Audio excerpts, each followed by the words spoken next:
Walter Bernstein has read plenty of movie scripts in his 93 years, and he's written his share as well. The Crown Heights, Brooklyn-raised Jewish screenwriter was nominated for an Oscar for writing the 1976 film The Front, starring Woody Allen as the face man for blacklisted screenwriters in the 1950s.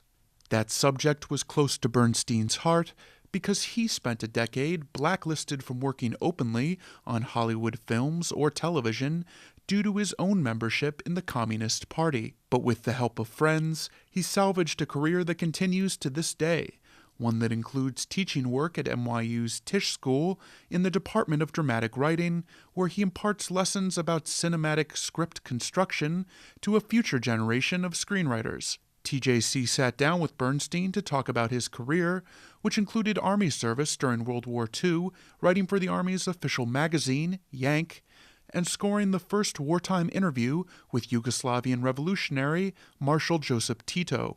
I asked Bernstein if his military service had added insult to the injury of his blacklisting. No, not particularly. I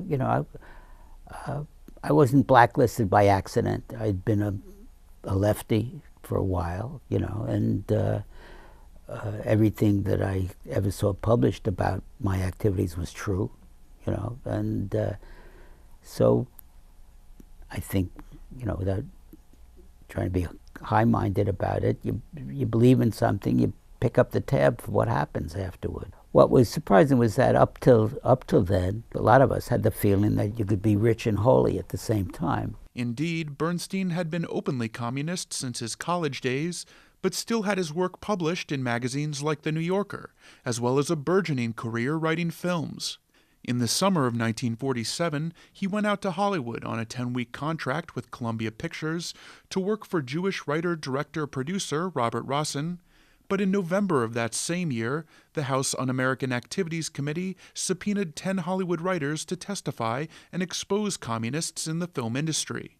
They refused, and the Hollywood 10, 6 of whom were Jewish, were rewarded with their blacklisting from writing films, thanks to a secret agreement among the heads of every major Hollywood studio to not employ communists. Bernstein was swept up in a second wave of the Red Scare in 1950, when his name appeared in the Red Channels booklet, and he found himself blacklisted, an experience he chronicled in his 1996 book, Inside Out, a memoir of the blacklist. The writers were a lot luckier than the actors or the directors, because to work they had to show their face, and we didn't, and I was lucky because I was able to make relationships with a producer and a director who went along with me writing under different names. So I worked for most of the time I was blacklisted. I didn't make much money. I made some very good, profound relationships with other blacklisted people. This may sound odd, but in some respects it was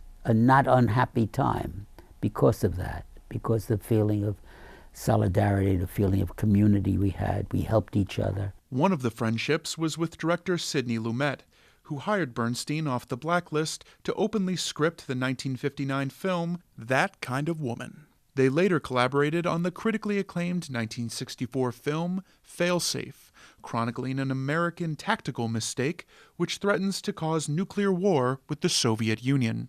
Another important friendship was with director Martin Ritt, who had also been blacklisted. In 1976, they adapted their experiences for the big screen and recruited Woody Allen to star. He said, fellas, this is your show. I'm here to act. Do what you want me to do. I think he made a couple of suggestions on lines. He didn't write anything. I remember I'd had some idea on the script of giving the character a mother, a Jewish mother. And he nixed that. He said, I've done too much of that. I don't want to do that again.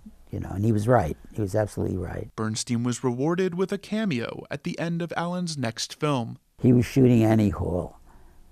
And I would come on the set every once in a while just to visit, to kibbutz. And one time he put me in, he put me in 2 scenes, one of which he cut out. There's a shot across the street. It's the last shot of the picture, I believe. And there are 2 couples standing underneath the marquee, I think. And there's Woody and Diane Keaton and Sigourney Weaver and me. There's no lines or anything. It's shot from across the street. But I still get a check when it's shown from SAG for $7.50. For the past 15 years, Bernstein has been earning his pay teaching screenwriting to college students. He says he tries to push his young screenwriters to use their own lives as inspiration for their film scripts. In something like The Front, which was a very personal thing for me, the main character was not me, really. I was actually one of the subsidiary characters. There were 3 writers in it. I'm one of the writers. I have no part in the... At the same time, the subject matter was what was personal to me, and also the necessity of getting it out, really, of making that statement gave it an impetus, I think, that it wouldn't, if it's not personal, it wouldn't have. So what does Bernstein see as his lasting legacy? You know, the thing that meant, I think, the most to me that a critic has ever said about me, really, was a British critic, actually, who referred to me as that useful screenwriter. You know, and to be useful is important to me, or to feel that what you've done has been of some use, you know, whether artistically or socially or politically or whatever. It hasn't been a waste. Reporting from NYU for the Jewish Channel, I'm Christian Niedan.